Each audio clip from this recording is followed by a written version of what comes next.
ce conservatoire. Bah, oui, c'est que c'est quand même un projet qui a une ambition, c'est de pouvoir donc trouver des individus parmi tous ces cépages qui pourraient être intéressants. C'est un peu tôt pour se prononcer, en fait, surtout que chaque millésime étant différent, on a forcément des paramètres qu'on appelle abiotiques qui vont influencer les observations qu'on fait. Après, c'est vrai que sur certains individus, on ne va pas réinventer la roue, mais certains, par exemple, un cépage qu'on appelle le Sacy, qu'on connaît aussi sous le nom de tressalier dans l'Allier. Le Sacy est encore cultivé dans l'Yonne, donc il n'est pas complètement méconnu, mais on sait qu'il a quand même un potentiel au niveau qualité des vins qui est intéressant.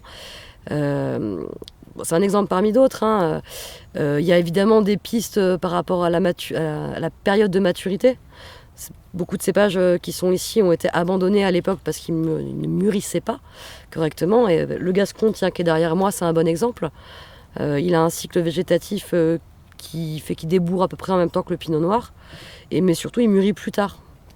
Et même l'an dernier, il y a le BIVB qui nous fait des microvinifications.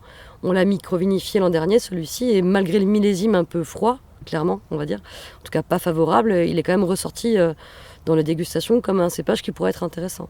Donc on poursuit le travail, quoi. Chaque année nous donnera plus d'informations et permettra probablement d'ici peut-être, disons 5 ans de plus, ça nous permettra déjà d'avoir des tendances un peu fiables, je pense.